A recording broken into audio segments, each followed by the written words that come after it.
कुछ काम ऐसे जो इस अमृत काल को आगे वास्तविकता में चरितार्थ करेंगे, जो किसी ने सोचा नहीं। जैसे अगर भारत को इलेक्ट्रिसिटी चाहिए, विकसित देश बनना है, तो पावर रिक्वायरमेंट है इंफ्रास्ट्रक्चर के बाद। अब पावर में हमारा 44% पावर कोल से आता है।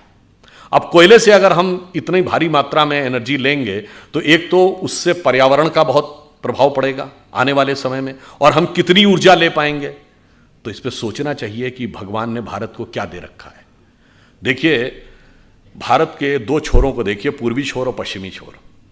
पश्चिमी क्षेत्र का जो इलाका है, जिसमें गुजरात है, राजस्थान है, वैसे आजकल तो वहाँ पानी बहुत गिर रहा है, मगर सामान्यतः वहाँ पानी की कमी रहती है, मगर सूर्यदेव बहुत प्रचंड रूप में वहाँ पर अपना प्रबलता दिखाते हैं।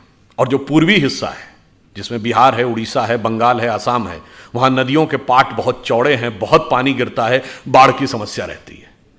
अब देखिए, उन्होंने सोचा कि इसको हम कैसे भारत की सामर्थ्य के लिए प्रयोग कर सकते हैं। तो जो पूर्वी हिस्सा था वहाँ पे क्यों ना ड्रेजिंग करके, उसमें गहराई करके इनलैंड वाटरवेज कम्युनिकेशन की शुरुआत की जाए।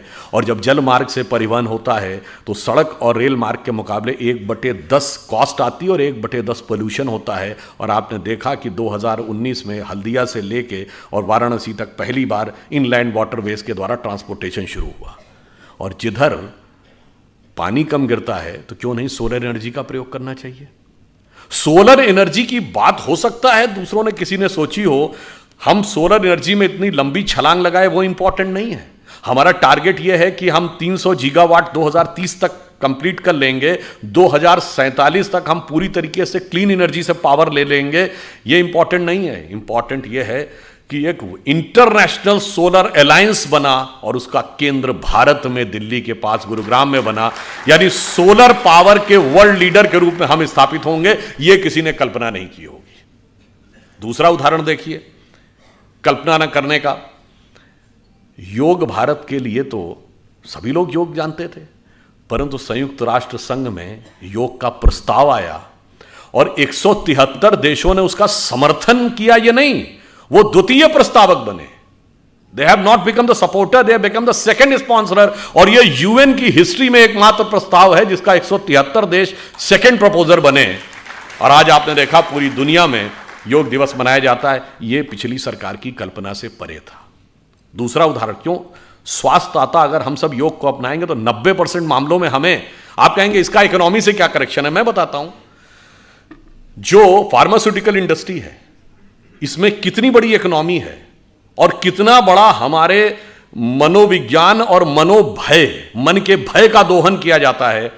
और एफडीए ने, जो यूएस का फेडरल ड्रग एडमिनिस्ट्रेशन है, इतनी रिसर्च कर रखी है कि हम 50 साल में उसके बराबर नहीं हो सकते। परंतु यदि हम योग का सही ढंग से पालन करें तो हमें 80 से 90% मामलों में जरूरत ही नहीं। आपके इन्वेस्ट किए हुए मिलियंस ऑफ डॉलर आपको मुबारक। ये इकोनॉमी पे असर है। अब दूसरी बात देखिए, हमने मेडिसिनल प्लांट्स के लिए इस पिछली बार के बजट में एक पूरा प्रस्ताव किया गया। गंगा नदी के दोनों तरफ के क्षेत्रों में 800 करोड़ रुपए का व्यवस्था की गई है। और छत्तीसगढ़ हो, उड़ीसा हो, झारखंड, जहां पर की ऑर्गेनिक, यानी जिसे कहते हैं एकदम वर्जिन लैंड अवेलेबल है, वहां पे उनको उगाया जाए।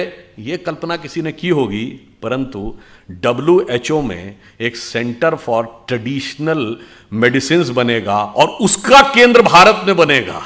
यानी उसके हम लीडर बनेंगे। यह कल्पना किसी ने नहीं की होगी, क्योंकि सबसे ज्यादा ऑथेंटिक डॉक्यूमेंटेड ट्रेडिशनल मेडिसिन का जो रिकॉर्ड है वो हमारे पास है। तो अब इन दो मामलों में हम लीडर बनते हैं। हम फिर देखिए, अभी पिछले दिनों में हाइड्रोजन एनर्जी के प्रोजेक्ट के लिए 1000 करोड़ की व्यवस्था की गई, ताकि भविष्य में क्लीन एनर्जी की दिशा में हम और आगे बढ़ सकें। अब आप आगे आइए, एक और बड़ा परिवर्तन आया। भाई, देश की सुरक्षा जब तक मजबूत नहीं होगी तब तक तो सारा विकास बेकार है। पर आपने कभी सोचा कि हमारा देश वो देश था जहां के वैज्ञानिकों ने चंद्रयान बना लिया, पर वो मिसाइल नहीं बना सकते थे। ये बताइए, हम फाइटर प्लेन नहीं बना सकते थे। इंटरकॉन्टिनेंटल बैलिस्टिक मिसाइल तक बनाने की हमारी सामर्थ्य आ गई थी, मगर हम एसॉल्ट राइफल नहीं बना सकते थे। यह बात तर्कसंगत लगती है। हम बना नहीं सकते थे, गलत है, हम बनाना नहीं चाहते थे। पूर्ववर्ती सरकारों ने कभी इसमें आत्मनिर्भर नहीं होने दिया, क्योंकि शायद ये रहा होगा कि बहुत सारे आर्म्स एंड एमुनिशन की खरीद चलती रहेगी और उसके साथ जो कुछ चलता है वो भी चलता रहेगा।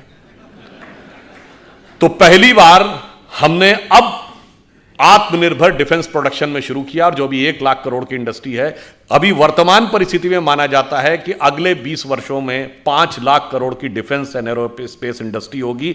आज भारत में स्थिति यह है कि एसॉल्ट राइफल्स भारत में बनने लगी हैं, प्राइवेट सेक्टर में भी, और शायद आप में से कुछ लोगों को तो पता ही होगा कि एसॉल्ट राइफल का प्राइवेट सेक्टर का सबसे बड़ा कारखाना ग्वालियर में है, आप ही के राज्य में। और अब ब्रह्मोस मिसाइल हम बना रहे हैं, पहली बार भारत एक्सपोर्ट करने की स्थिति में आया है। फिलीपींस पहला देश बना है जिसने intermediate range ballistic missile BrahMos को भारत से एक्सपोर्ट करने के लिए ऑर्डर लिया है।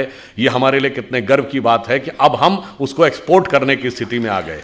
और डिफेंस कॉरिडोर 2 राज्यों में बना है, तमिलनाडु और उत्तर प्रदेश। अब ये समझिए कि इस ब्रह्मोस मिसाइल के हिस्से इन दोनों जगहों पे बनेंगे। और मुझे तो कभी कभी लगता है हम तो यूपी के रहने वाले हैं, एक दौर था यूपी में कट्टे बना करते थे, अब ब्रह्मोस मिसाइल बन के एक्सपोर्ट होगी। उसके बाद भी किसी को नजर आए कि वक्त और हालात बदले नहीं हैं, तो मेरे विचार से नज़ारे का नहीं, नज़र का दोष है। अब आप देखिए, इसके बाद आप याद करिए 2019 के लोकसभा चुनाव के दौरान एक बार फिर मैसेज आया था कि प्रधानमंत्री जी राष्ट्र के नाम संदेश देने वाले हैं।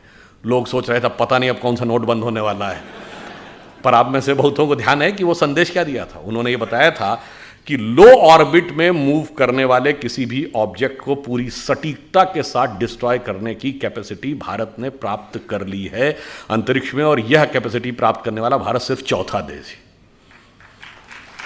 न्यूक्लियर सबमरीन हमने इस समय में बनाई, वह कैपेबिलिटी हमने प्राप्त की, यानी देश की सुरक्षा को पूरी तरीके से मनोवैज्ञानिक दृष्टि से भी सुदृढ़ करना, यानी सेना को पूर्ण अधिकार कि जो करना हो करो। हमने बालाकोट भी करके दिखाया और हमने सर्जिकल स्ट्राइक भी करके दिखाई, और उत्पादन में भी हम आत्मनिर्भर होंगे। आप में से बहुतों को शायद पता हो 400 ऐसे डिफेंस के उपकरण हैं जिनका की इंपोर्ट सरकार ने बैन कर दिया है कि अब ये भारत में ही बनाने पड़ेंगे, और इससे हजारों करोड़ रुपए का हमारा फॉरेन एक्सचेंज रिजर्व भी बचता है।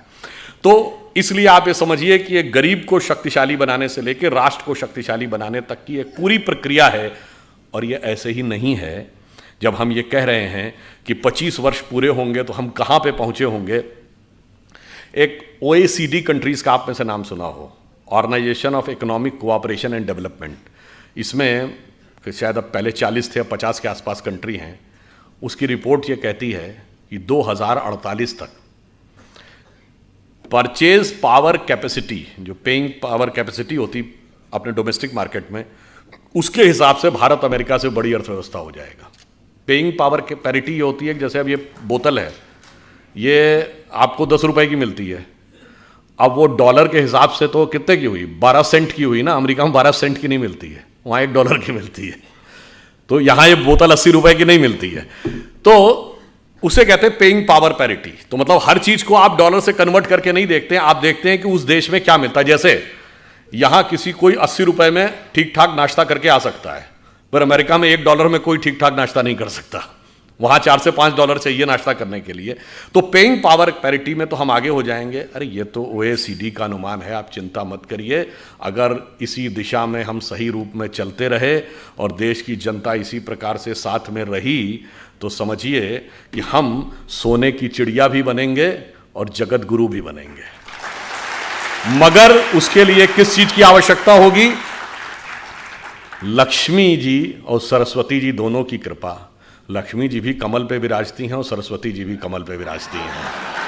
तो जब तक कमल खिला रहेगा तो ये OECD के सारे अनुमानों को फेल करते हुए हम सबसे बड़ी अर्थव्यवस्था हर दृष्टि से हो जाएंगे, सिर्फ पेइंग पावर पैरिटी के हिसाब से नहीं होंगे।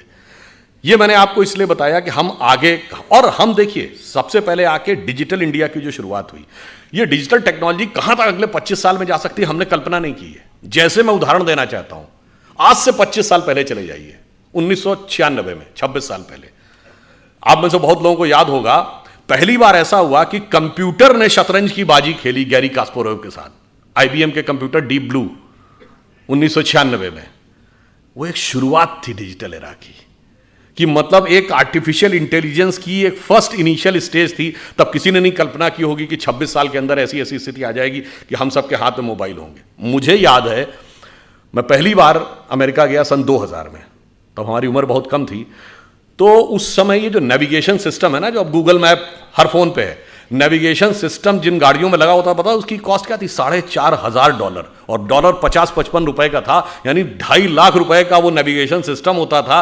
और जिन गाड़ियों में लगा होता था बहुत बड़े बड़े लोग ही लगवा पाते थे। तब हम लोग बड़ा आश्चर्य लगता था, तो बताता हुआ चलता है, लेफ्ट जाइए, बाएं जाइए, दाएं जाइए। अब फ्री में सभी के हाथ में है। इसलिए मैं कह रहा हूं कितनी दूर तक अगले 25 साल में जा सकता है, पूरा एक विजन होना चाहिए। इसलिए डिजिटल इंडिया हो या इंटरनेट के कनेक्शंस में बढ़ोतरी हो या ब्रॉडबैंड के कनेक्शन जो 6 करोड़ थे अब 80 करोड़ हो गए, ये सब इसलिए जरूरी था। या डिजिटल पेमेंट में हम सबसे आगे आते जा रहे हैं कि अगले 25 साल में हम टेक्नोलॉजी में कहां तक पहुंचेंगे, इस बारे में हमें समझने की जरूरत है। जैसा कि अभी जैन साहब कह रहे थे, तो ये भी याद दिलाते हैं 2014 से पहले स्टार्टअप सिर्फ 500 के आसपास थे, अब 70,000 के आसपास है। 100 से अधिक यूनिकॉर्न है। हम अमेरिका के बाद सबसे ज्यादा यूनिकॉर्न बनाने वाली कंपनियों में से, देशों में से एक हो गए हैं। यानी इतनी फास्ट गति से हमारी ग्रोथ हो रही है। और आप यह भी समझिए कि इस परिवर्तन के इस दौर में जब हम इस रफ्तार से आगे बढ़ रहे हैं, तो एक बार मुझे याद है कि एक टीवी डिबेट हो रही थी, तो उसमें यह हुआ कि अमेरिका ने मदद पाकिस्तान को रोक दी। तो वो पाकिस्तान की तरफ से एक पत्रकार महोदया बैठी थी, उन्होंने कहा जी आपको मदद की ज़रूरत होगी, हमें मदद की ज़रूरत नहीं है। तो हमने कहा जी हम अमेरिका से क्या लेते हैं ये इंपॉर्टेंट नहीं है, हम अमेरिका को क्या देते हैं। तो जैसा कि अभी वो बता रहे थे, गूगल का चीफ हमारा है, माइक्रोसॉफ्ट का चीफ हमारा है, पेप्सी की चीफ इंदिरा नूई इंडियन है, इससे पहले मास्टर कार्ड का चीफ इंडियन रह चुका है, सिटी बैंक का चीफ इंडियन रह चुका है। इतनी बड़ी बड़ी ग्लोबल कंपनीज के चीफ हमारे हैं।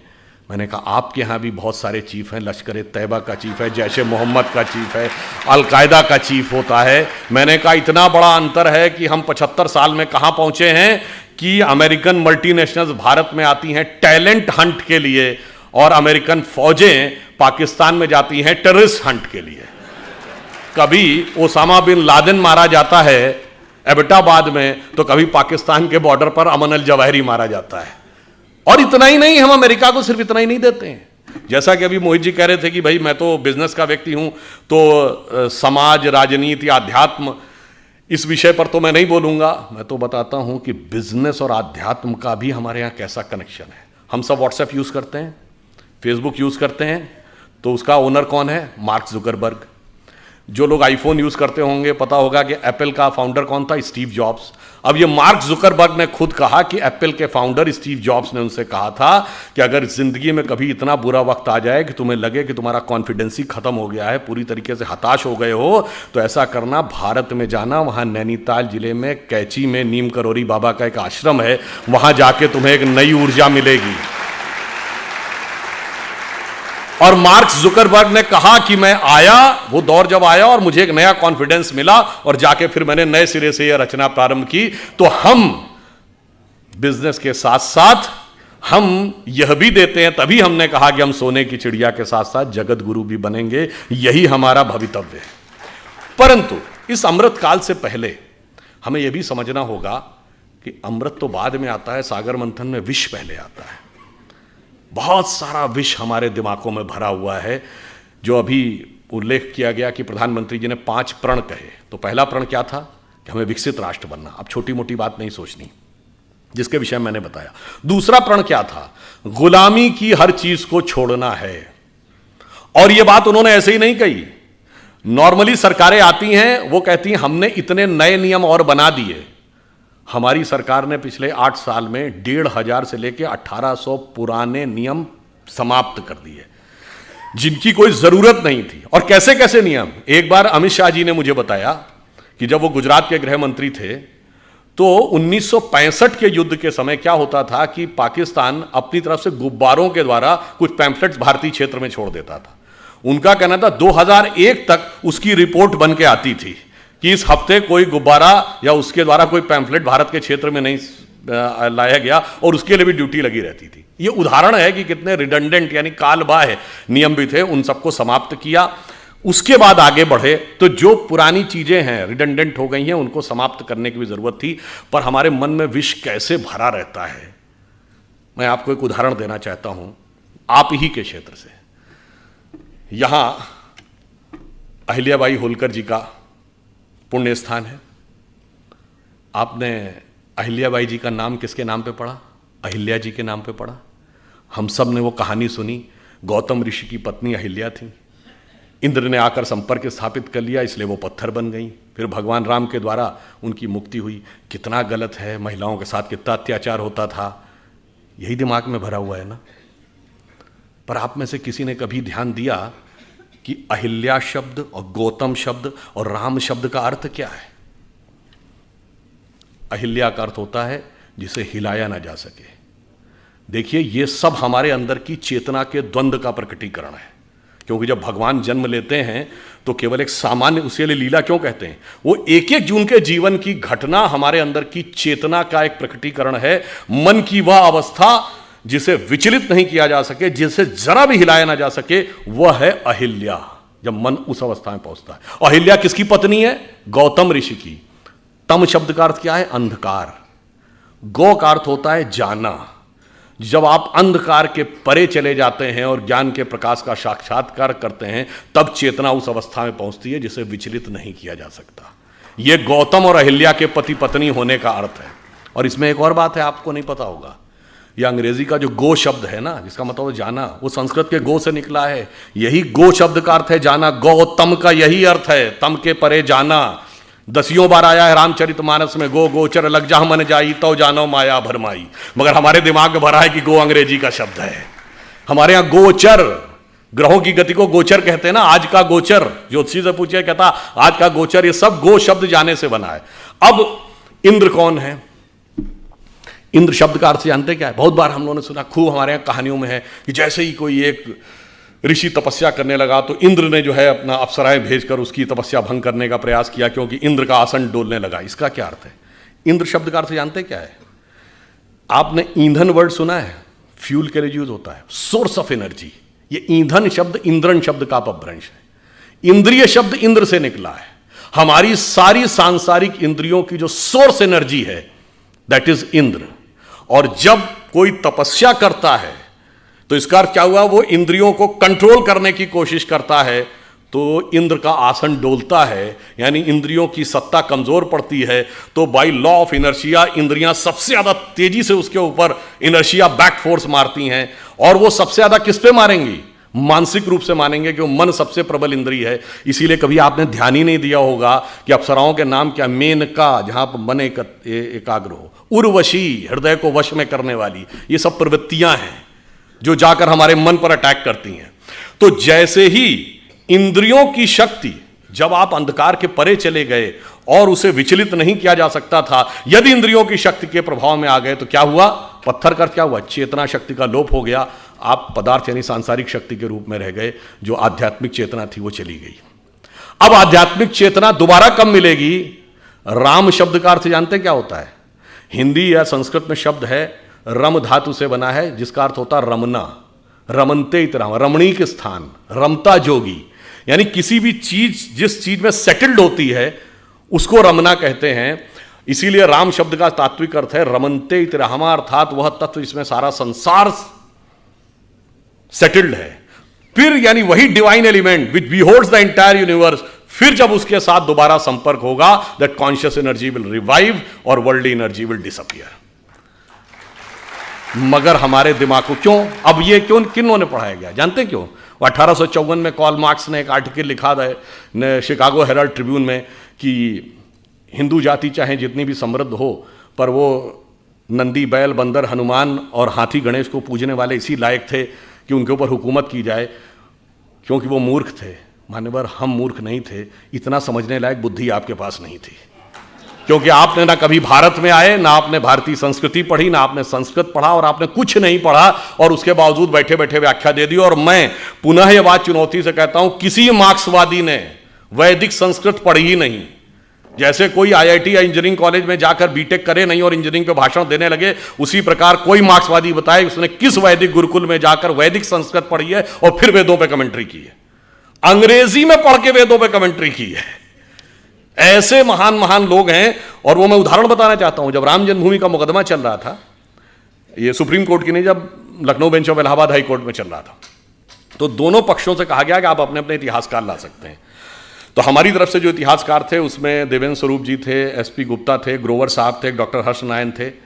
उधर से ऑब्वियस कौन थे, सूरज भान थे, आर एस शर्मा थे, रोमिला थापर थी, यही सब लोग जिनको डीएन झा वगैरह, ये लोग स्वयं नहीं अपीयर होते थे, अपने प्रतिनिधियों के थ्रू होते थे। अब भाई देखिए, कोर्ट में तो राजनीति नहीं चलेगी। कोर्ट ने पूछा कि आप राम मंदिर के मुद्दे के ऊपर आए हैं, तो आप पहले ये बताइए कि आपका हिस्ट्री में विषय क्या है, एंशिएंट इंडिया विषय है क्या?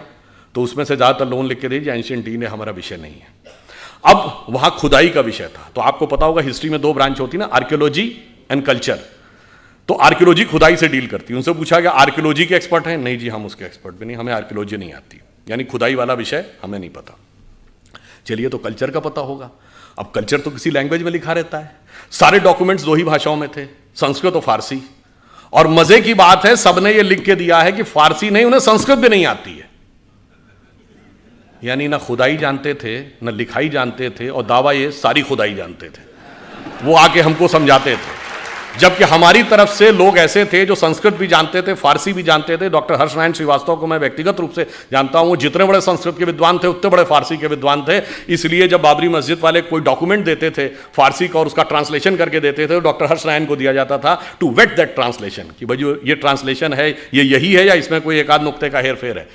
इससे आप समझिए कि किस प्रकार की चीजें हमारे दिमागों में भरी गई और हमारा दिमाग किस तरीके से उन सारी चीजों से इफेक्ट हो गया, और किन लोगों ने भरी जिनको उसका कुछ भी एबीसीडी नहीं आती थी। वैसे ऑन द लाइटर नोट में कहूं, जब ये देवी अहिल्या जी वाला उल्लेख आता है, तो तुलसीदास जी का जो पूरा साहित्य है ना, वो पूरा एक गंभीर राम भक्त साहित्य माना जाता है। पर एक ही आज जगह तुलसीदास जी ने हास्य रस का भी उल्लेख किया है।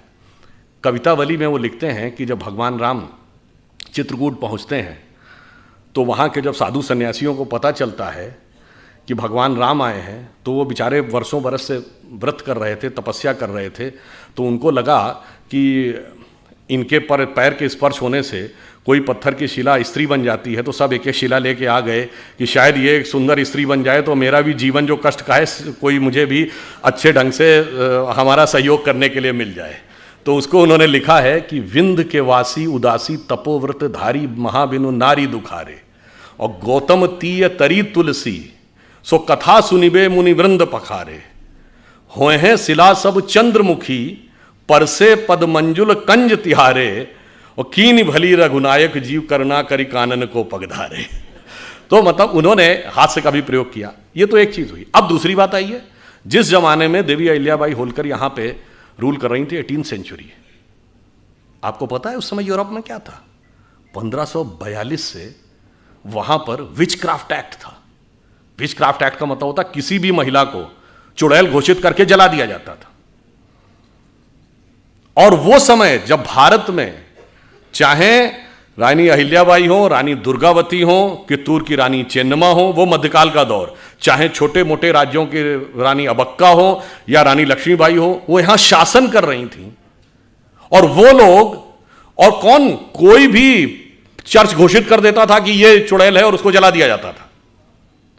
ये बाई पार्लियामेंट ये एक्ट था, ये ब्रिटिश पार्लियामेंट का एक्ट है। और आपको पता है वो एक्ट कब तक रहा है? 1951, 1951 में वो एक्ट रिपील किया गया है। और वो लोग हमको ज्ञान देते थे कि महिला समानता आप यहां नहीं है, महिला समानता तुम्हारे यहां थी।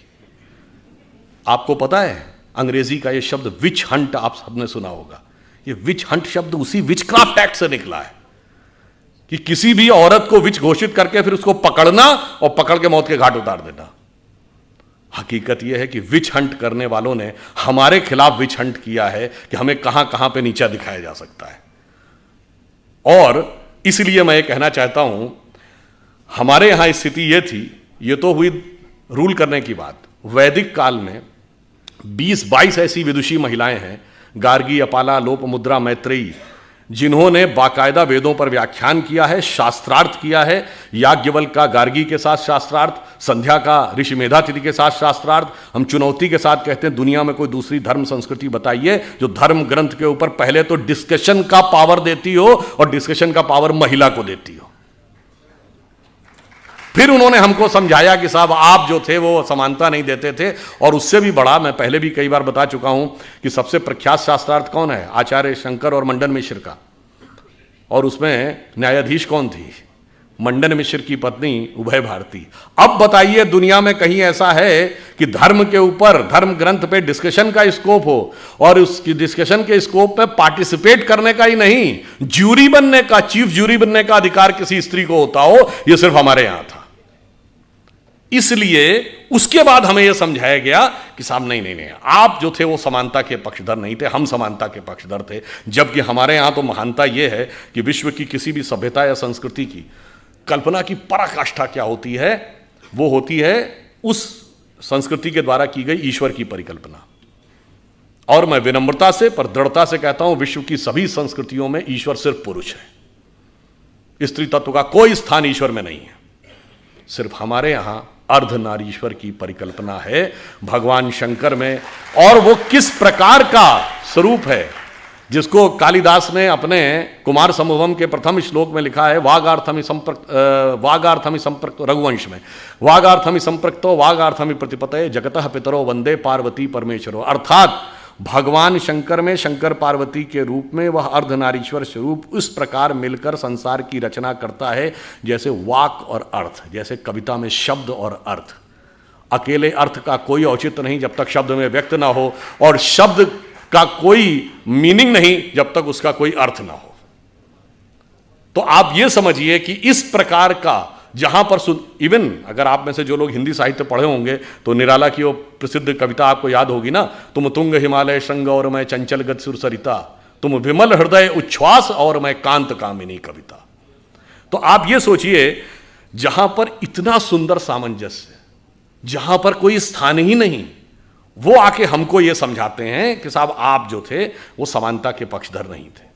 अब दूसरी चीज हमें क्या समझाया जाता है, जो विष हमें अपने दिमागों से निकालना है, कि हम ज्ञान के नहीं थे, हम वैज्ञानिक नहीं थे, हम अवैज्ञानिक थे, हम इलॉजिकल थे।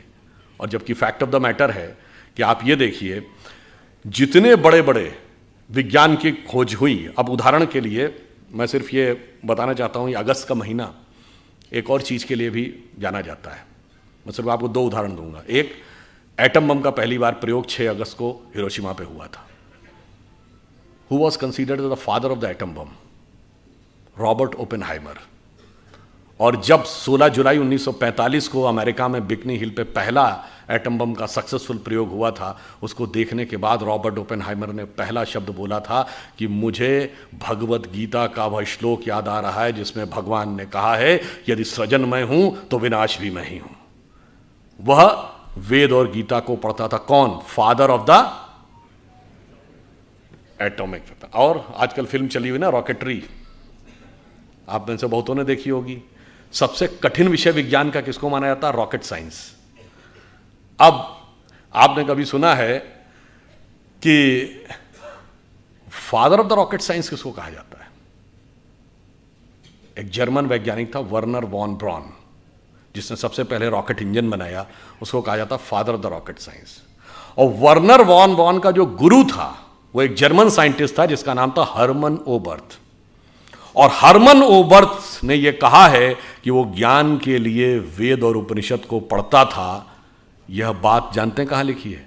एक यूरोपियन साइंटिस्ट है इरिक वॉन डाइकन, जिसने अपनी किताब चैरियट्स ऑफ गॉड में लिखी है। यानी रॉकेट साइंस जिसको सबसे कठिन साइंस माना जाता था, उसके फादर यानी फादर ऑफ रॉकेट साइंस का गुरु कहता है कि हम ज्ञान के लिए वेदों को पढ़ते थे। और यह कहने वाला एक यूरोपियन साइंटिस्ट है, इसमें कोई इंडियन नहीं है और संघी भाजपाई तो कोई नहीं है। आप समझिए ज्ञान का इतना बड़ा स्रोत जहां पर हो, और वहां पे हमको यह समझाया जाता है कि साहब अब यह बताइए धरती गोल है। ये क्या कहा जाता है कि साहब पहले यूरोप वालों ने हमको बताया धरती गोल है, जबकि मैं किसी के भावना आहत नहीं करना चाहता, पर लिखा तो वहां किताब में आज तक है कि धरती चपटी है। और धरती स्थिर है। खैर कोई बात नहीं, हमारे यहां ज्योग्राफी को हिंदी में क्या कहते हैं? तो नाम से ही गोल है, मतलब कहीं कोई संदेह ही नहीं है कि गोल था। दूसरा, आपने वाराह अवतार देखा होगा, तो वाराह के दांत में फंसी हुई धरती गोल है कि चौकोर है? तो सदैव से गोल है। उसके बावजूद हमें समझाया जाता है कि गोल धरती है, ये उन्होंने हमको बताया। इसलिए मैं आपसे कहना चाहता हूं कि इतना ज्यादा हमारे दिमागों में विष भरा है, हमें कभी यह बात समझ में नहीं आती है कि विष किस किस करीने से भरा गया है। अब वो सिर्फ ऐसा नहीं है कि पाठ्य पुस्तकों से भरा गया है, अरे वो हमें लेखों से, कहानियों से, फिल्मों से, सबसे हमारे दिमाग में भरा गया है। और वो इस ढंग से भरा गया है कि हमें तो पता भी नहीं लगता है कि ये कब हमारे दिमाग में इम्प्रिंट कर दिया गया। जैसा कि मैं पहले भी कई बार बोल चुका हूं, 1970 के बाद की एक फिल्म बताइए जिसमें भगवा वस्त्रधारी पॉजिटिव रोल में हो। बाकी तो छोड़िए, कंठी माला पहने हुए, धोती कुर्ता पहने हुए, तिलक लगाए हुए व्यक्ति पॉजिटिव रोल में हो। चुनौती से पूछता हूं, typical attire of a villain. और छोड़िए, पूर्ण भारतीय वेशभूषा की महिला, यानी जो सिंदूर भी लगाए हो, बिंदी भी लगाए हो, मंगलसूत्र पहने हो, साड़ी पहने हो, वो एक दुष्ट सास या भाभी होगी। देख लीजिएगा, सब टीवी सीरियल से लेके और फिल्मों तक। और जो अंग्रेजी बोलने वाली कोई भी, या जिसके पूरे उसमें आचरण में और वेशभूषा में कोई भारतीय चित्र नहीं दिख रहा होगा, वो सबसे बेहतर होगी। कभी आपने सोचा? इतना ही नहीं, बताइए, ज्यादातर फिल्मों में प्रोफेसर बेवकूफ ही होगा, सनकी होगा, वो वीरू सहस्त्रबुद्धे ही होगा। बताइए, साइंटिस्टों को, सिर्फ आप ये मंगलयान और रॉकेटरी जैसी फिल्में छोड़ दीजिए जो साइंटिस्टों पे बेस्ड थी, हमेशा साइंटिस्ट सनकी दिखाया जाएगा। हमेशा फौजी जो डिसिप्लिन होगा, उस डिसिप्लिन फौजी का मजाकी दिखाया जाएगा। 80% फिल्मों में सरदारों का मजाक उड़ाया जाएगा। कभी आपने एक कलेक्टिव सोचा है कि कितने करीने से हमारे दिमागों में, और धर्माचार्य तो धूर्त होगा ही होगा, इसमें तो कहीं कोई किंतु परंतु ही नहीं है। आप ये सोचिए कि किस ढंग से हमारे दिमागों में चीज भरी जाती है। और वो सिर्फ इतनी ही नहीं होती है, वो लैंग्वेज तक हमारे दिमाग में ऐसी भरी जाती है कि हम वो भूल जाते हैं पिछले 3 पीढ़ियों से सुनते सुनते, इबादत, मोहब्बत, इश्क, ये सब शब्द जो हमारे परदादाओं ने कभी नहीं सुने थे, वो सब हमारे दिमाग में ऐसे बस गए कि अगर हम शुद्ध हिंदी के कोई शब्द प्रयोग करने लगे तो लोग उसके ऊपर कहने लगते, अरे भाई ये आप क्या करने लगे, सरल हिंदी बोलिए। सरल हिंदी का मतलब क्या? जिसमें अंग्रेजी और फारसी के शब्द मिले हुए हों, वो सरल हिंदी है। और सरल हिंदी और शुद्ध हिंदी से अंतर क्या पड़ता, मैं उदाहरण देना चाहता हूं। मैं परसों, अभी आपने बताया ना, आज तक ने सर्वे किया था, तो उसमें भारत और काल और अमृत शब्द 3 बार आया था। वो सबसे ज़्यादा 3 शब्द जो आए थे, उसी समय बाई चांस वो दिखाने लगे कि कोलकाता में स्वतंत्रता दिवस मनाया जा रहा था। तो पहले हेलीकॉप्टर से फूल बरसाए गए, तो क्या कह रहे थे? पुष्प वृष्टि करो। अब अगर आपने संस्कृत में हिंदी पढ़ी तो समझने में कोई समस्या नहीं आएगी, पुष्प वृष्टि। फिर वो कह रहा है अपूर्व दृष्टि, ये अपूर्व दृष्टि दिखाई पड़ रही है। तो जब आप संस्कृत निष्ठ हिंदी पढ़ते हैं तो भारतीय भाषाओं के साथ ज्यादा जुड़ते चले जाते हैं, ना कि डिस्कनेक्ट होते चले जाते हैं। मैं दिल्ली में एक बार प्रेस कॉन्फ्रेंस के दौरान मैंने एक शब्द वितंडावाद प्रयोग किया, और आपको आश्चर्य होगा कि जितने अंग्रेजी के पत्रकार थे दिल्ली के, उन्होंने कहा what is the meaning of this word वितंडावाद। और ये मेरे लिए आश्चर्य का विषय था कि तमिलनाडु और आंध्र प्रदेश के पत्रकारों ने कहा कि तेलुगु और तमिल दोनों में वितंडवाद शब्द है, और उसी अर्थ में जिस अर्थ में हिंदी में प्रयोग होता है। अब बताइए, शुद्ध हिंदी बोलने से आप भारतीय भाषाओं के नजदीक जाते हैं कि दूर जाते हैं? आप मुंबई जाते हैं तो क्या लिखा रहता है? छत्रपति शिवाजी अंतर्राष्ट्रीय विमानतल, और हिंदी में हवाई अड्डा। हवाई अड्डा बेहतर हिंदी, विमानतल। आप शुद्ध हिंदी पढ़ेंगे तो विमानतल में कोई समस्या नहीं आएगी। हम कहते हैं अस्पताल, वहां लिखा रहता है रुग्णालय। रुग्ण का मतलब रोगी होता है। आप अगर संस्कृत निष्ठ हिंदी पढ़े होंगे तो आपको कोई समस्या नहीं आएगी। और ये मैं आपको एक उदाहरण भी बताता हूं। जब सुषमा स्वराज जी थी तो एक बार हमने उनसे पूछा कि आपने इतनी जल्दी कन्नड़ कैसे अडॉप्ट कर लिया, आप कन्नड़ में भाषण कैसे देने लगी थी? तो इससे पहले कि वो बोलती, उनके पति ने कहा कि इनका संस्कृत का बेस बहुत स्ट्रांग था, तो सबसे पहले कन्नड़ में बहुत सारे शब्द जो संस्कृत के हैं उन शब्दों को पिकअप किया और उनको केंद्रित करके भाषण का निर्माण किया, और उसके बाद भाषण लिखा देवनागरी लिपि में, और उसके बाद उन्होंने बहुत जल्दी अडॉप्ट करके बोलना शुरू कर दिया। तो आप सोचिए कि यह भाषा किस ढंग से जोड़ती है, और भाषा किस ढंग से आपके दिमाग को पल्यूट भी करती है। उदाहरण के लिए अगर आप देखें, आज एक और भी खतरा चल रहा है। आज आपने देखना शुरू नहीं किया कि हर टीवी एड में भी ये छोटे छोटे बच्चे, 7 या 8 9 साल का बच्चा अपने माँ बाप को ज्ञान देता है। ये क्यों है? आपको लगता है ये ऐसे ही हल्के में है? नहीं, ये एक सोची समझी रणनीति है, क्योंकि परिवार को तोड़ना है। तो 10-15 साल के बाद वही तो जाएंगे जो कहेंगे कि नहीं, हमें ही सब कुछ पता था, हमारे माता पिता को कुछ नहीं पता था। जैसे मैं ये एक उदाहरण भी आपको देना चाहता हूं, ये बात मैंने एक बार पहले भी बोली है। अभी हरनाज संधू को मिला है मिस वर्ल्ड का पुरस्कार, वरना इससे पहले 1994 से 2003 के बीच में ढेर सारी भारतीय लड़कियों को मिस वर्ल्ड, मिस यूनिवर्स मिला, उसके बाद गायब हो गया। यानी सुंदर लड़कियां ना 1994 से पहले पैदा होती थी, ना 2003 के बाद। ये आपको लॉजिकल लगती है बात? नहीं जी, 1991 में नई अर्थव्यवस्था आई, भारत के पास इंफ्रास्ट्रक्चर नहीं था, तो कहां से पैसा आएगा? क्योंकि ना हमारे पास फिजिकल इंफ्रास्ट्रक्चर था, ना फाइनेंशियल इंफ्रास्ट्रक्चर था। तो बाकायदा कोलंबिया यूनिवर्सिटी का एक रिसर्च पेपर है कि बेसिकली पैसा कहां से आएगा मार्केट में। तो उस समय ये आया कि जो भारतीय परिवार हैं उनकी जो एवरेज सेविंग है 19 से 20% है।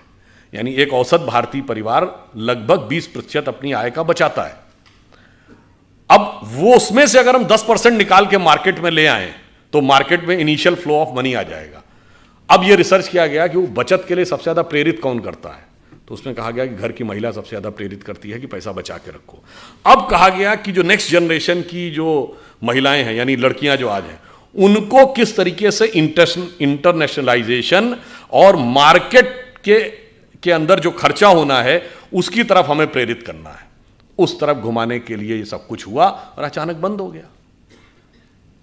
और विष कैसे आपके दिमाग में फैलता, मैं वे भी एक छोटी सी बात बता दे रहा हूं। जैसे हम सब कहते हैं कि एक अंग्रेजी का शब्द है everything is fair in love and war.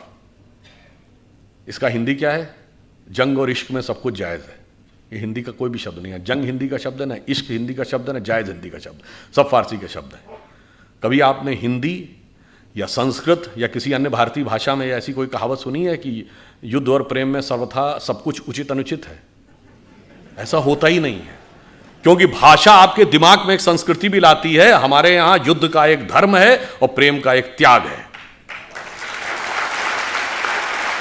इसलिए जिन्होंने कहा कि everything is fair in love and war, तो वहां आतंकवाद भी जायज है और फिर एसिड फेंकने वाले भी जायज है। इसलिए हमारे यहां ऐसा नहीं था। इसलिए हमें यह भी ध्यान रखना होगा, हम अपने बच्चों को यह भी समझाएं कि जब वो बहुत सारे प्रकार के तर्क वितर्क करते हैं। एक छोटी सी बात और आपको बताता हूं, तो उसको समाप्त करते हैं। देखिए, हम सभी कोई भी कार्य शुरू करते हैं तो पहला श्लोक क्या बोलते हैं? वक्रतुंडी महाकाय सूर्यकोटि संप्रभा। ये वक्रतुंडी ही क्यों है? किसी ने कभी ध्यान दिया कि सूंड जो है वो मुड़ी हुई क्यों होनी चाहिए, सीधी क्यों नहीं होनी चाहिए? उसका कारण यह है। और गणेश जी, यहां तो सबसे बड़ा गणेश जी का मंदिर है, गणेश जी के हाथी का ही सर क्यों है? कारण यह है कि हाथी के सर में और उनके एक ही दांत क्यों है? चूहे की सवारी क्यों है? उसका कारण यह है कि गणेश जी का पूरा स्वरूप हमारे अंदर की कुंडलनी जागरण की प्रक्रिया का स्वरूप है। इसीलिए सूंड जो है कुंडलनी का प्रतीक है। हाथी का सर इसलिए है कि हाथी के मस्तक में गजमुक्ता होती है, और 2 दांत की बजाय 1 दांत, और 1 दांत भी टूटा हुआ है। वो इसलिए वक्रतुंडी इसलिए कि जो आपकी शक्ति है, जब आप कभी ध्यान लगाते होंगे तो हमेशा वो डाउनवर्ड टेंडेंसी की तरफ होती है। आपका मन हमेशा नीचे व्यर्थ की सांसारिक चीजों की तरफ भागता है। जब आप उसको नियंत्रित करके ऊपर की तरफ कर लेंगे तब आध्यात्मिक उन्नति का मार्ग प्रशस्त होगा। इसलिए गणेश जी की सूंड हमेशा वक्रतुंडी यानी ऊपर की तरफ मुड़ी हुई है। और जब आप मूलाधार, स्वादिष्ठान, अनाहत, आज्ञा चक्र पे आते हैं, चौथे चक्र के बाद की यात्रा अब द्वैत के साथ नहीं हो सकती। संसार और ईश्वर एक साथ नहीं चलते, एक के साथ संबंध तोड़ना पड़ेगा। इसलिए 1 दांत और वो टूटा हुआ है, आगे की यात्रा अद्वैत से होगी। और अब जाके जरा चेक करिएगा, अद्वैत का अर्थ होता है अंग्रेजी में नॉन डुअलिटी। एक वेबसाइट है, जाके चेक करिएगा, SAND, science and non duality. और वो जानते हैं, उसका आप वेबसाइट पे जाएंगे तो पहले ही शीर्षक में क्या लिखा? ओम = MC²। क्योंकि जब आप नॉन डुअलिटी में जाते हैं, अब यहां पे आइए, आइंस्टीन ने जो थ्योरी दी E=mc², मतलब एनर्जी मास कन्वर्जन इक्वेशन, तो नॉन ड्युअलिटी में सिर्फ एनर्जी है। जब आप मास में आते हैं तो दो चीजें हैं ना, mass and energy. But finally मतलब 1900 से पहले सिर्फ law of conservation of mass था, यानी हम मानते थे एक मास दूसरे में चेंज होता है। अब law of conservation of energy है, अब एनर्जी दूसरे में एनर्जी होती है। और फिर मैं कहना चाहता हूं, मैं किसी दूसरे पे कमेंट नहीं कर रहा हूं, हमारा ही एकमात्र अंतिम संस्कार है जिसमें मास एनर्जी में कन्वर्ट होता है, बाकी जगह मास मास में कन्वर्ट होता है। तो आप ये समझ लीजिए कि कितनी वैज्ञानिक पद्धति हमारी किस प्रकार से रखी हुई है। तो ये सारा विष हमें अपने मन से निकालना है और स्वाभिमान के साथ आगे बढ़ना है। और एक दो चीज और भी समझ लेनी चाहिए। स्वतंत्रता संग्राम के संदर्भ में हम सब ये मानते हैं कि स्वतंत्रता मिली, स्वतंत्रता के लिए बहुतों ने संघर्ष किया, पर बहुतों ने संघर्ष किया उसकी मान्यता भी होनी चाहिए। जैसे एक आंदोलन था, राजनीतिक आंदोलन, जो गांधी जी, तिलक, गोखले, नेहरू जी इनके नेतृत्व में चल रहा था, उसका महत्व है। तो एक क्रांतिकारी आंदोलन भी था जो युगांधर और अनुशीलन समिति बंगाल से शुरू होती है, फिर चाहे वो उत्तर प्रदेश में चंद्रशेखर आज़ाद, राम प्रसाद बिस्मिल, अशफाक उल्ला खां या भगत सिंह, राजगुरु, सुखदेव, वहाँ तक। और फिर एक सशस्त्र आंदोलन जो सैन्य अभियान था, जो रासबिहारी बोस और सुभाष चंद्र बोस जी के द्वारा शुरू होता है। सबका योगदान था। एक में एकाधिकार का वर्चस्व मेरे विचार से उचित नहीं है। एक दो फैक्ट आपको बताना चाहता हूँ, शायद मैं बहुत से लोगों को आपको ध्यान ना हो। जवाहरलाल नेहरू जी 15 अगस्त 1947 को प्रधानमंत्री नहीं बने थे। 2 सितंबर 1946 को कैबिनेट मिशन प्लान के तहत वो अंतरिम सरकार का नेतृत्व उन्होंने संभाला था। 2 सितंबर 1946 को क्यों? आप लोगों ने अगर पढ़ा हो तो भारत को आज़ादी देने का जो निर्णय लिया था अंग्रेजों ने, वो तो 30 जून 1948 डेट थी। फिर ये 11 महीने प्रीफोन कैसे हो गई, क्यों हो गई? उसको अगर समझना है तो आप ये समझिए कि उनका मैं नाम भूला हूं, उसमें ब्रिटिश सेना के कमांडर इन चीफ थे मिस्टर क्लाउड। उन्होंने 24 नवंबर 1945 को लेटर लिखा। वर्ल्ड वॉर खत्म हो चुका था, 25 लाख की फौज थी भारत की, जिसमें ब्रिटिश सैनिक सिर्फ 40,000 थे।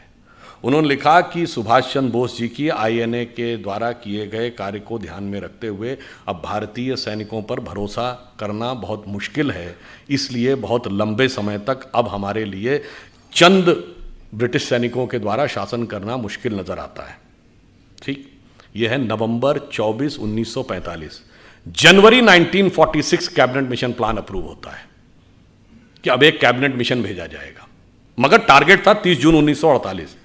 अब 12 फरवरी 1946 को मिस्टर क्लाउड एक और लेटर लिखते हैं वायसराय को। वो कहते हैं मेरे पास जो इंफॉर्मेशन आ रही है उसके अनुसार तो भारतीय सैनिकों के अंदर अच्छा खासा असंतोष पनप रहा है, क्योंकि लाल किले में ट्रायल शुरू हो गया है जो आजाद हिंद फौज के सैनिक पकड़े गए थे उनके विरुद्ध, और उसको लेकर बहुत असंतोष है, जनता भी उनके साथ है। इसलिए अब हम इस पर कुछ भी भरोसा नहीं कर सकते, इस सेना पर। ये वो लिखते हैं 12 फरवरी 1946 को, और 18 फरवरी 1946 को मुंबई में नौसेना की अपराइजिंग हो जाती है। और देखते देखते 2-3 दिनों के अंदर बॉम्बे से कलकत्ता और कराची तक 20,000 नौसैनिक सड़कों पे आ जाते हैं। 70 से अधिक वॉरशिप्स कब्जा कर लिए जाते हैं। ब्रिटिश सैनिक, उस समय जो टेलीग्राम भेजा गया है उसमें यह तक बताया गया है कि जितने भी ब्रिटिश अधिकारी हैं भारत के भिन्न भिन्न कोनों में, वो कराची और मुंबई जितनी जल्दी हो सके वहां अपने परिवारों के साथ पहुंच लें, ताकि in case of any emergency वो एक इवैक्यूएशन प्लान की तरह रहे, ताकि वो अपने उनके परिवारों को वहां से निकाला जा सके। इस कदर भयभीत हो गए थे और ब्रिटिश कमांडर्स की बात कोई मानने को तैयार नहीं था। तब उन्होंने सरदार पटेल और नेहरू जी से और कांग्रेस के नेताओं से आग्रह किया कि आप उन नौसैनिकों को आश्वासन दीजिए, और उनके आश्वासन के बाद वो बात छुपी। उसके बाद तो यह तय हो गया कि अब जितनी जल्दी हो सके जान बचा के भागे। सबसे बड़ा कारण वो नौसेना की अपराइजिंग थी, इसीलिए 2 सितंबर 1946 को सरकार बना दी गई, और इसीलिए 30 जून 1948 तक रुकने की बजाय 15 अगस्त 1947 को कर दिया गया। और शायद आप में से बहुत से लोगों को यह पता हो कि 15 अगस्त 1947 का दिन क्यों चूज किया गया था। वो इसलिए चूज किया गया था क्योंकि 15 अगस्त 1945 को जापान ने सरेंडर किया था, and that's where finally the second world war ended and the British supremacy was established. ये लॉर्ड माउंटबेटन ने खुद लिखा है। तो आप ये समझिए कि स्वतंत्रता के संघर्ष में बहुतों का योगदान है, मगर जिसका योगदान सर्वाधिक है उसको पीछे कर दिया जाता है। हम में से कितनों ने जनरल नॉलेज में पढ़ा कि आजाद हिंद फौज की निर्वासित सरकार थी 1943 में। जब हमारी सरकार आई तो 2018 में जब उसके 75 वर्ष पूरे हुए तो जो जो जीवित सैनिक थे उनको 26 जनवरी की गणतंत्र दिवस की परेड में बाकायदा शान के साथ उनकी परेड निकाली गई। उससे पहले तो जो इतिहास पढ़ता था उसे पता था। इसलिए हम यह कहना चाहते हैं कि स्वतंत्रता के इस संघर्ष में सभी ने योगदान दिया है, बहुतों ने योगदान दिया। आप एक दूसरा उदाहरण देखिए, सूर्यसेन के नेतृत्व में चटगांव में शस्त्रागार लूट लिया गया था, armoury was captured. Kakori Lucknow के पास वहां ब्रिटिश सरकार का खजाना कैप्चर कर लिया था जिसमें अशफाक उल्लाह खां, राम प्रसाद बिस्मिल और चंद्रशेखर आजाद थे। दिल्ली में असेंबली में बम फेंक दिया गया था। कलकत्ता के पुलिस कमिश्नर को मार दिया गया था और वाइसराय हार्डिंग के ऊपर बम फेंक दिया गया था। कभी आप कल्पना करें जरा उस सरकार की कि वाइसराय पे बम, असेंबली में बम, पुलिस कमिश्नर की हत्या, खजाना लूट गया, शस्त्रागार लूट गया, सरकार तो हिल गई होगी। उनका बेचारों का कोई योगदान ही नहीं था, सारा योगदान एकमेव था।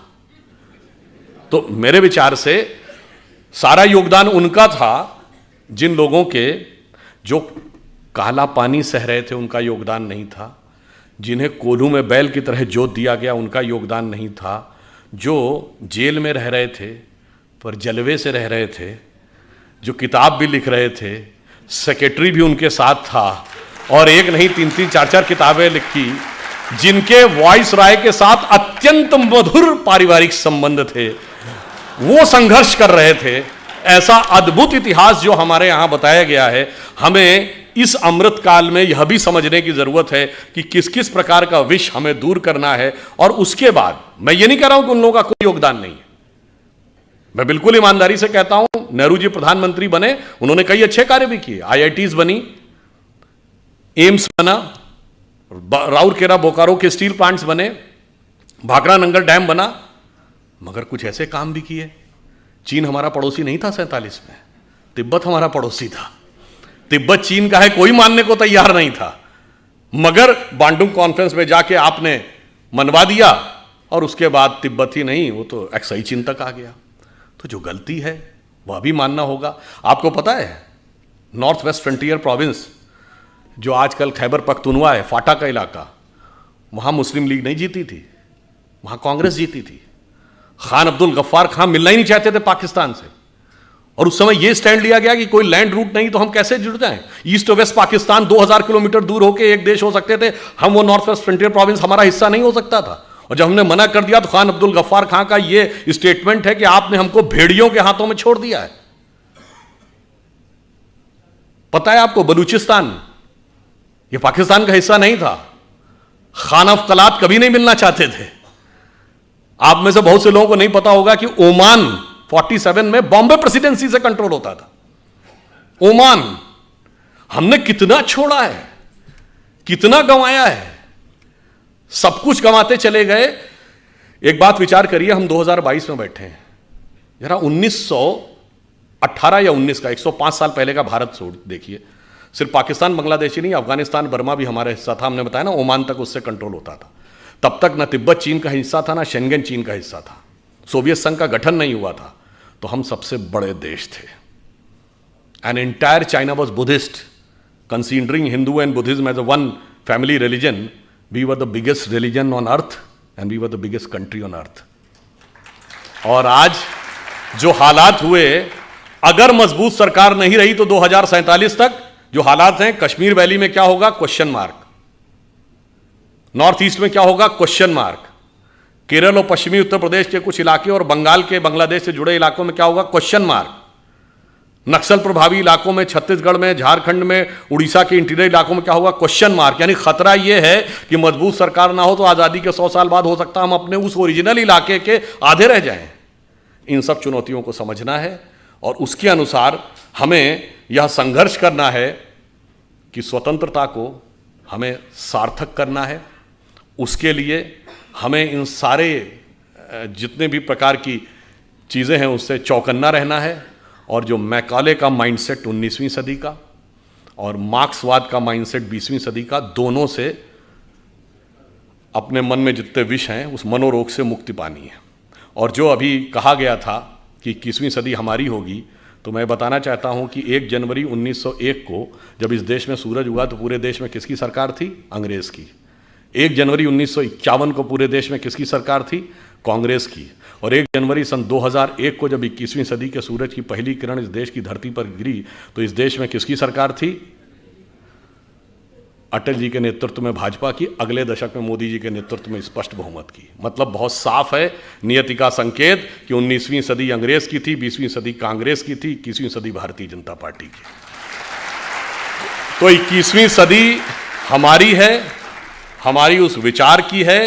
इसलिए अब हम आगे बढ़ें और मन में यह पूरा कॉन्फिडेंस रखें कि अगला वक्त हमारा ही आने वाला है। और ये सिर्फ देश के अंदर नहीं, बस एक पंक्ति कहकर बात समाप्त करता हूं। देखिए, दुनिया का आप पूरा देख लीजिए। एक दौर में 2500 साल पहले हम दुनिया के पावर सेंटर थे, economic, intellectual and military power centre. जब वो खत्म हुआ, भारत का डाउनफॉल हुआ, तो सेंटर कहाँ गया? King Darius of Persia, Iran की तरफ चला गया।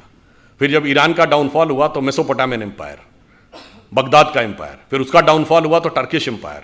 टर्किश एम्पायर के बाद रोमन एम्पायर, पहले ईस्टर्न रोमन एम्पायर जिसका इस्तांबुल कैपिटल थी जो आज टर्की की है, उसके बाद रोमन एम्पायर। रोम का डाउनफॉल हुआ तो पुर्तगाल और स्पेन का जमाना। पुर्तगाल और स्पेन के बाद ब्रिटेन और फ्रांस का जमाना। ब्रिटेन और फ्रांस के बाद अमेरिका का जमाना। अमेरिका में सबसे prosperous West Coast, San Francisco, Los Angeles belt. उसके बाद अब पिछले 100 साल में आ जाइए, जापान का जमाना। जापान के बाद आ जाइए पिछले 50 साल में tigers of the Asia Pacific, Hong Kong, Taiwan, Singapore, Macau. अब चीन का जलजला चल रहा है। तो अगला मुकाम क्या है? इसमें कोई संदेह मत रखिएगा कि अगला मुकाम हमारा आने वाला है। और हम यदि दुनिया में आगे बढ़ेंगे तो we are not there to dominate the world, we are there to motivate the world. चीन दुनिया को दबाने के लिए आगे आ रहा है, हम दुनिया को प्रेरित करने के लिए आगे आ रहे हैं। और इसीलिए हम वर्ल्ड की सुपर पावर नहीं बनना चाहते, हम जगत गुरु बनना चाहते हैं। क्योंकि पावरफुल व्यक्ति के बगल में खड़े होकर अक्सर आप संकोच, ठिठका, कहीं कहीं दबा हुआ महसूस कर सकते हैं, परंतु गुरु के बगल में खड़े होकर आप आनंदित, आह्लादित और उन्नत महसूस करते हैं। और जिसकी झलक योग दिवस के रूप में दिखाई पड़ने लगी है कि हम राष्ट्र से लेकर व्यक्ति तक को मोटिवेट करने की क्षमता रखते हैं। और फाइनली एक बात और कह दूं, ये प्रेरणा हमें कहां से मिलती है? आज आप देखिए, चाइना ताइवान के ऊपर डोमिनेट करना चाह रहा है, तो रशिया यूक्रेन के ऊपर डोमिनेट करना चाह रहा है। तो पूरी दुनिया की जियो पॉलिटिक्स किस पे चल रही है? Annexation, subjugation and domination. यानी या तो कंट्री को मिला लो, पिछले 100 सालों में हुआ ना, या फिर सब्जुगेट कर लो, उसको किसी ट्रीटी का हिस्सा बना लो, यानी इनडायरेक्टली अपना शासन कर लो, या डोमिनेट कर लो, एक कॉन्ट्रैक्ट कर लो ताकि वो सरकार वहीं रहे मगर वो आपका कंट्रोल रहे। परंतु हम इन तीनों में से किसी में विश्वास नहीं करते। क्यों? जब भगवान राम ने लंका पर विजय प्राप्त की तो क्या उसका एनेक्सेशन किया? नहीं। वहां कोई अपना डिप्टी या वाइसराय अपॉइंट किया, यानी सब्जुगेशन किया? नहीं। वहां से कोई कॉन्ट्रैक्ट साइन कराया, यानी डोमिनेशन किया? नहीं। मूल्यों को स्थापित किया और सह अस्तित्व का विचार दिया। इसीलिए we are the only country in the world we never went for invasion, and if somebody consider Hinduism as a religion, we never went for conversion, because we are having no concept of conversion. और पूरी दुनिया में आग लगी हुई है इसी वजह से। इसलिए अगर 21वीं सदी में विश्व का उदय होना है तो वो सिर्फ हम ही दे सकते हैं, और हमारे अंदर ही वो क्षमता है। अटल जी की कविता की यह पंक्ति, उस विचार जिसे सांप्रदायिक कह के बहुत लांछित किया जाता है, वो सिर्फ हमारी उन्नति के लिए अमृतकाल जरूरी नहीं है। जब 2047 में हम उस पीक के ऊपर बैठे होंगे, उस समय हम दुनिया को क्या दे रहे होंगे? उनकी प्रख्यात कविता जो पुराने लोगों को याद होगी, हिंदू तन मन हिंदू जीवन, रग रग हिंदू मेरा परिचय। तो उन्होंने कहा था कि होकर स्वतंत्र मैंने कब चाहा मैं कर लूं जग को गुलाम, मैंने तो सदा सिखाया है करना अपने मन को गुलाम। गोपाल राम के नामों पर कब मैंने अत्याचार किया, कब दुनिया को हिंदू करने घर घर में नरसंहार किया। कोई बतलाए काबुल में जाकर कितनी मस्जिद तोड़ी, भूभाग नहीं शत शत मानव के हृदय जीतने का निश्चय। हिंदू तन मन हिंदू जीवन, रग रग हिंदू मेरा परिचय। और फाइनली एक कॉन्सेप्ट अपने दिमाग से पूरी तरह निकालना पड़ेगा ये जो हमसे कहा गया ना, हम वो देश थे जो आके सेटिल होते गए तो लोग बसते चले गए। सरजमीने हिंद पर अक़वाम आलम के फिराक, काफिले बसते गए हिंदोस्तां बनता गया। ये हम सराय नहीं थे कि आके सेटिल होते गए, हम वो थे जहां ज्ञान का पहला उदय हुआ और पूरे विश्व को हमने संदेश दिया। इसलिए हमारा राष्ट्रवाद क्या है? हिमालय के आंगन में प्रथम उसे किरणों का दे उपहार, उषा ने हंस अभिनंदन किया और पहनाया हीरक हार। जगे हम लगे जगाने विश्व लोक में फिर फैला आलोक, व्योम तम पुंज हुआ तब नष्ट, निखिल संस्कृति हो उठी अशोक। तो संपूर्ण संसार को शोक से विरत करके उसे सुख के मार्ग पर प्रेरित करने की सामर्थ्य हमारी है। इसके लिए आप प्रण करें, कमर कसें, स्वतंत्रता को सार्थक करने कमर कसें, बलिदान करें, जो पाया उसमें खो न जाएं, जो खोया उसका ध्यान करें। धन्यवाद।